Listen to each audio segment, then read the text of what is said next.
Okay, good day everyone. So now we are going to do an analysis of the poem Do Not Go Gentle Into That Good Night by Dylan Thomas. No, the poem Do Not Go Gentle Into That Good Night was published in 1951 by Dylan Thomas. It is a son's plea, to his father, to his dying father. No, in the speaker seeks to show his father that while all men face the same end, they must fight for all life nonetheless. So, without further ado, let's start with the for analyzing point. So the first stanza is we have here the do not go gentle into the good night. Old age should burn and rave at close of day. Rage, rage against the dying of the light. So the first stanza, the first part, old age should not burn and rave at close of day, is almost the thesis of the poem.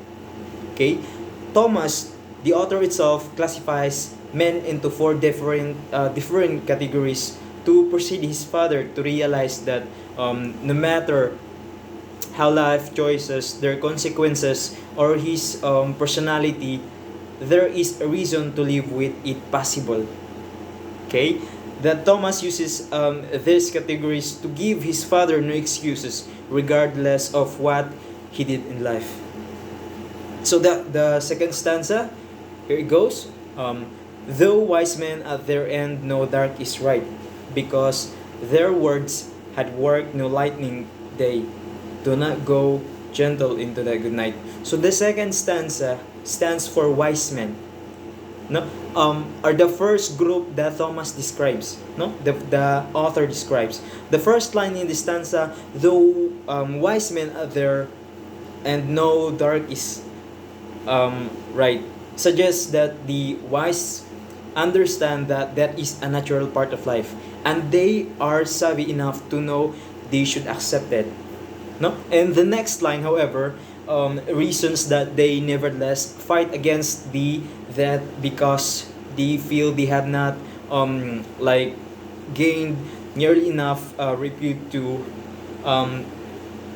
notoriety in life, because their words had forked no lightning.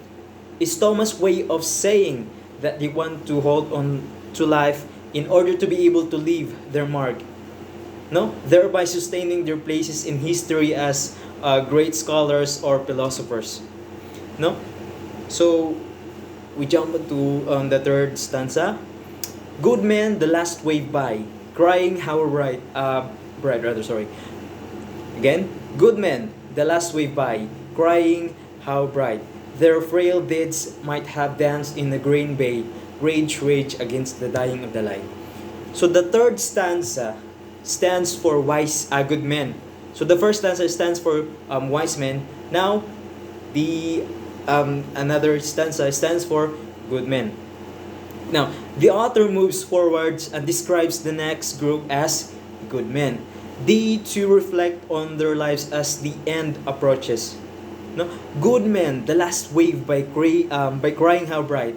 This line can be broken down into two parts. No, into two parts. The first part by saying the last wave by.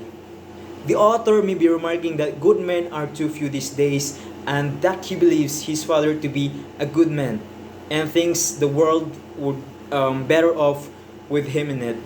And the second part of the line is crying how bright. No, it may refers to men telling stories in a limelight. They proclaim their works as a good, but as Thomas, no, Thomas itself goes into the next line. No, her frail deeds might have danced in a green bay. He laments that the idea of men knowing that their deeds will not be remembered, or regardless of how seemingly significant they were. No, Green Bay. Green Bay, it sounds familiar, but it refers to an eternal sea that marks men's place in history. Okay? Now, after reflecting on the past, they decide that they want to live for nothing more than to leave their names written down in history. And that's for the third stanza. Now let's move out to the fourth stanza. Wild men who caught and sang the sun in flight, and learned too late the grave it on its way. Do not go gentle into that good night. No, the fourth stanza stands for wild men. Okay, the second stanza stands for wise men, and then the next stanza stands for good men, and now we have the wild men. Wild men, however, have learned too late that they are not mortal. Okay, they've spent their lives in inaction and only realize as time has caught up with him that this is the end. Okay, so the line "wild men who caught and sung the sun in flight" exaggerate their experiences, and they have wasted away their days chasing what they could not catch. No, even more so, caught and sung the sun. It refers to how these wild men live. No, they were the what do you call them? The devils. No, who are forced spiritual with blissful ignorance. No, they wasted away their lives on adventures and excitements. Again, the next line, "and learn to lay they grieve it on its way," refers to the realism of their own immortality. No, they grieve because they have caused much grief by living their lives in sorry in folly. Even though the end is approaching, they will give in because they want more time to hold on in the adventure of their youth and perhaps right a few wrongs that they have done. And so the fifth stanza, we have here grave men near death who see with blinding sight. Blind eyes could blaze like meteors and be gay. Rage, rage against the dying of the light. So the fifth stanza stands for grave men. No, are the last group Thomas describes. Grave men near death who see with blinding sight. In this line, use of grave almost as a double meaning. No, it referring to both to men who are saddened and those who are physically near death.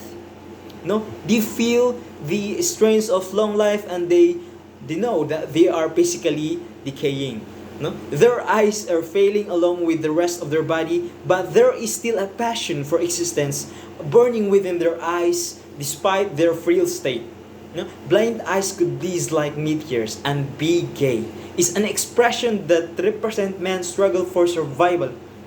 Okay, the speaker itself suggests that even in this frail state, his father could be happily living longer.